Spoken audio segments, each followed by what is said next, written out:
Hello guys, how are you doing? It's your boy Dave Partner. Now, Pastor Abel Damina has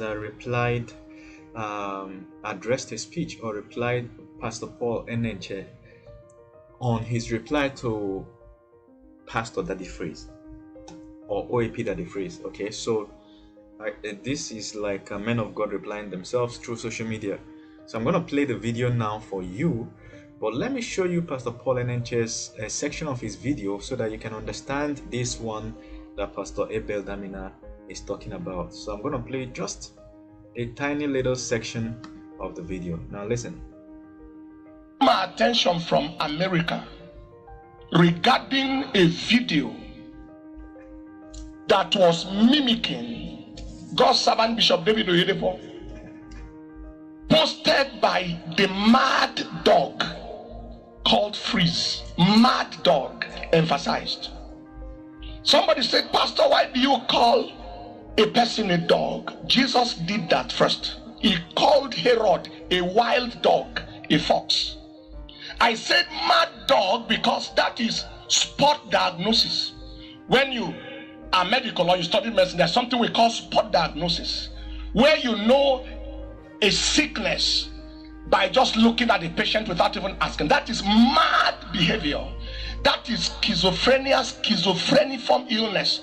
That is mania. That is bipolar disorder. That is attention-seeking psychopathic disorder. A man looking for attention by all means, and doing that by pulling down people who build value. All right, so you guys have seen what he said.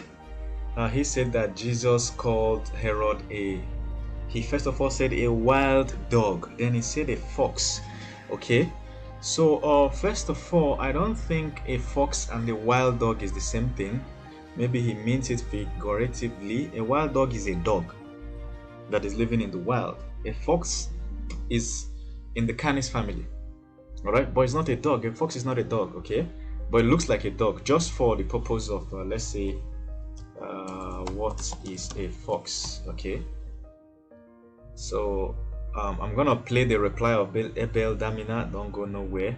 So look at what a fox looks like. It looks like a pussycat, but it's bigger than a pussycat, but it's more related to a dog than a pussycat. Okay, so foxes are small, medium-sized, omnivorous mammals belonging to several genera of the family Canidae. All right.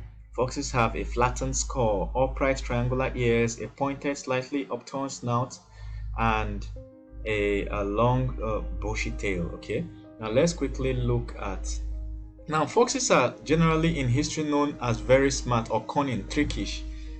You understand? They are very trickish with respect to how history regards them, or mythologies, myths. Once they call you a fox, it means that you're trickish. Let me even look for fox idiom. Then don't worry, I'm going to show you what Pastor Abel Damina said. Okay, so let's say fox idiom. Okay, so fox idiomatic phrases. So describing someone as a crazy fox means that they may seem strange and silly, but may in fact be acting let me find out. Acting what? But may in fact be acting in a clever way. See, that's what I'm saying. Clever way. Okay, so let's get back to Abel Damina's response. There's a reason I wanted to show you this definition before we listen to Pastor's response. Cussing is a danger to you. Let me start from the beginning because the start is very important. All right, let's go. A pastor that is always cussing is a danger to you. As he is cursing other people, the day you cross his path, he will not only curse you, he will bury you alive. He's a danger to you.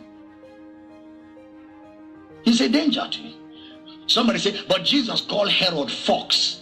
It's a figure of speech. It doesn't mean Herod was a fox. Why he called him a fox was because a fox has a cunning way. What you're saying is that Herod is as cunning as a fox. It's a figure of speech in English literature. It takes intelligence to know that. Dummies can't know that. It's not an. Okay, so let's look at that particular Bible verse where Jesus called Herod a fox. All right. So I'm on a Bible screen scripture. Check Luke 13:31 to 33. It says, "At the very hour," I hope you can see my screen, people of God, brethren. At the very hour, some Pharisees came to Jesus and told him, "Leave this place and get away, because Herod wants to kill you." All right. They came to give him a tip-off. But Jesus replied, "Go tell that fox, look, I will keep driving out demons and healing people today and tomorrow, and on the third day I will reach my goal. Nevertheless, I must keep going today and tomorrow and the next day, for it is not admissible for a prophet to perish outside of Jerusalem," and so on. All right. So the fox here, the argument is that the fox here refers to a cunning, trickish. That Herod is trickish. So if you dig deeper, I just clicked on that word fox. You can see what the original Greek word said, and a whole lot.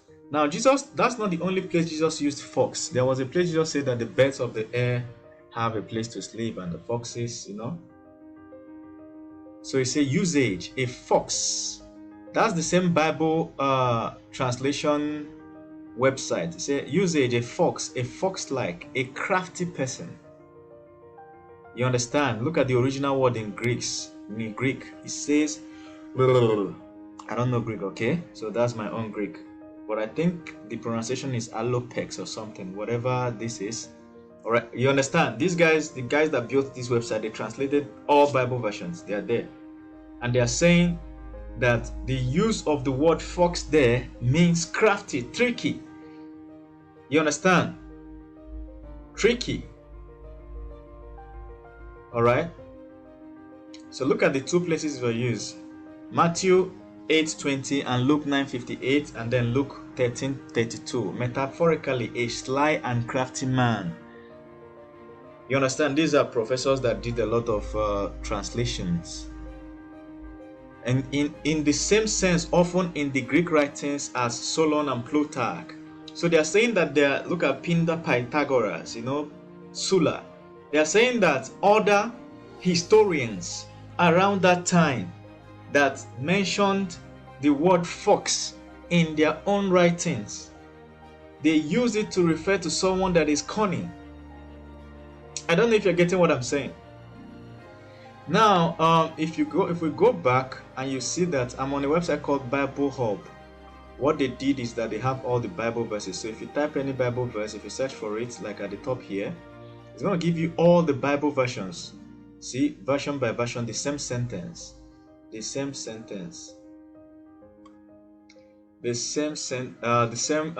verse, but in different all the Bible versions. Look at this, all the Bible versions. So these people, I can say with some level of confidence that they know what they are talking about. We're talking about professional translators that know the languages. All right. So if we get back to what Pastor Abel Damina was saying, don't go nowhere, right? Let's continue from what he was saying. Enemies can't know that. It's not an insult. It's a description of a particular characteristics in a fox that was found in Herod. So in a figure of speech, you speak as if he is a fox. But what you mean by that figurative communication is that there is a trace of a fox that is found in your character. Go to school if you have not gone to school. Okay, he's talking about figure of speech here. Let's look at figure of speech. So define metaphor. So let's see the figure of speech is referring to. Metaphor is a figure of speech in which a word or phrase is applied to an object or action to which is not literally applicable. He called Herod is a fox. Okay, when we speak of Jim Maps, okay, this is an example. A thing regarded as representative or symbolic of something else. So a fox is symbolic of Herod, or Herod is symbolic of a fox. Okay, that is metaphor. You understand? I'm showing you this definition so you get what Pastor Abel Damina is saying. All right, let's look again. You speak as if he is a fox, but what you mean by that figurative communication is that there is a trace of a fox that is found in your character. Go to school if you have not gone to school. If you haven't gone to school, go to school. It is not late to go to school. There is adult education. I'm not joking. The future is for the educated. Illiterates will have problem with the future. I'm not joking. The world changed from the moment the millennials were born. The millennials have changed the entire world down to this new generation of children. Okay, so let's look at what millennia is. I like when listening to some certain kind of people, I like to Google everything. Okay, let's say who is a millennial? Say when the millennials were born. All right. Who is a millennial? Okay, basically it's people that were born in the 1980s, 90s. Okay, anyone born between 1981 and 1996, they are called the millennials. All right, you see, there is where I'm getting my definition. All right, anyone, if you check Wikipedia, you can read more about millennials and their specific characteristics. Basically, this is around the time that personal computers were starting to be born. Certain kind of technological developments. You understand? And also Cold War was starting to somehow die down around that time. So there are certain world events that happened that time that if you are born within this period, you have a certain kind of characteristics. So people born between 1981 and 1996, they are in their 20s, late 20s, and mid 30s now, or late 30s, somewhere between 25 to 40, something like that. Say people that fall within this category, that they changed the world, because phones came when they were somewhere around. Phone was 2008 when smartphones came. You understand? So people that were born, let's say someone that was born in 1990 is somewhere around 1920 when phones came. All right, let's hear the rest of his message and then we can talk about it.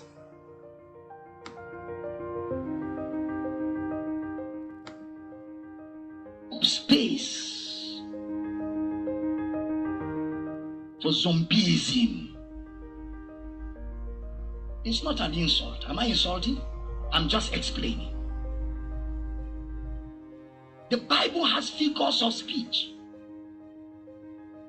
So you don't apply figures literal, do you? Those of you read literature, do you apply figures literally? No, you don't. What do you do to figures? You explain them. The Bible is a piece of literature that requires explanation. That's why there's Bible teaching. My job as a Bible teacher is to explain and pick out those figures of speech and explain them to you so you have a clear understanding of the message.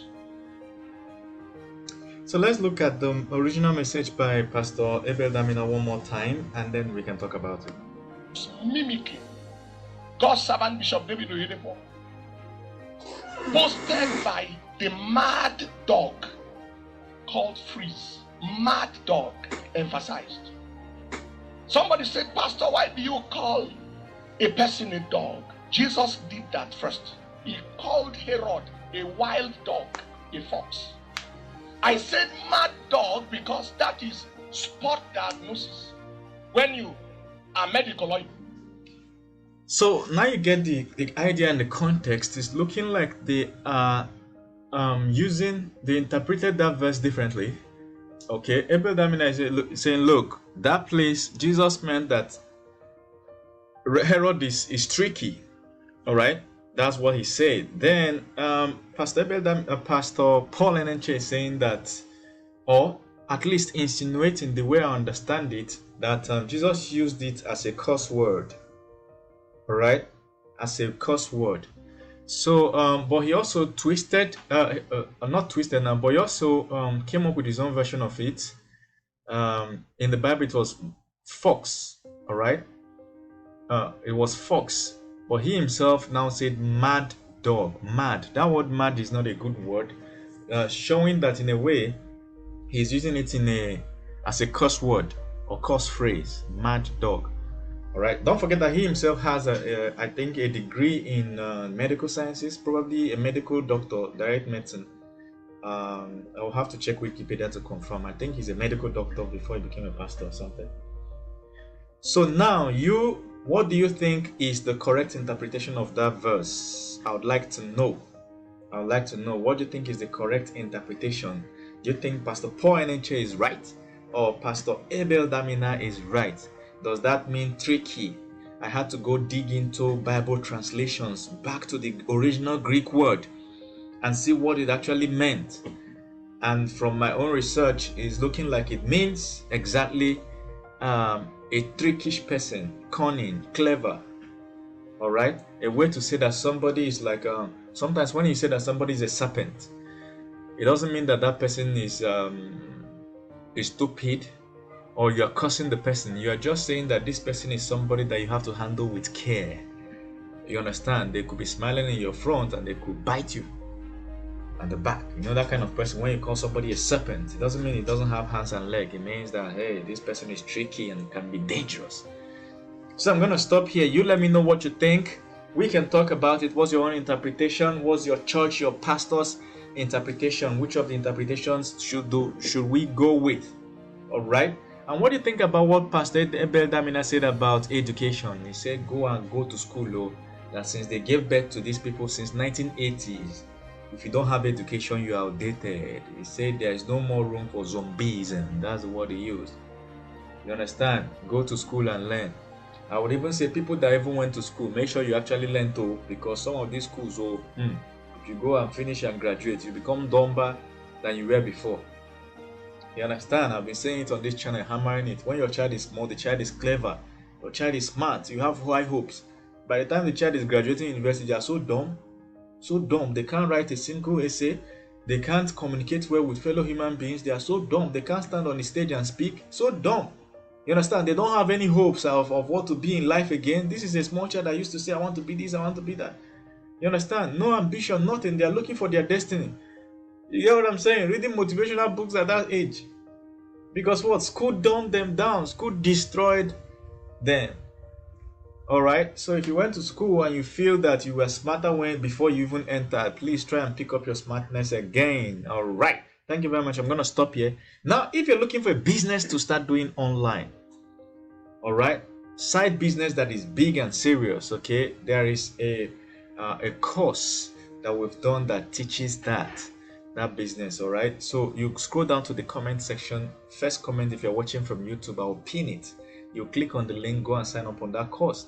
Then also, if you're watching from Facebook, it's on the description of this video, either below or above, depending on what device you're using to watch it. Click on the link there. All right, as at this moment in time, we're doing a financial donation program. Okay, we're trying to help people who are short of cash due to COVID-19. So once you sign up for a course and pay, you tell us in the sign up form, you tell us what you need money for and how much you need, and then our system will be able to pay you back that amount. Okay, so you can benefit from our giveaway. All right, guys, thank you very much. See you in the comment section. Let's have a good discussion. If you tag me in the comment section, I read all the comments. So I will always reply to any of them that makes sense to me or refers to me directly. Thank you very much, guys. See you.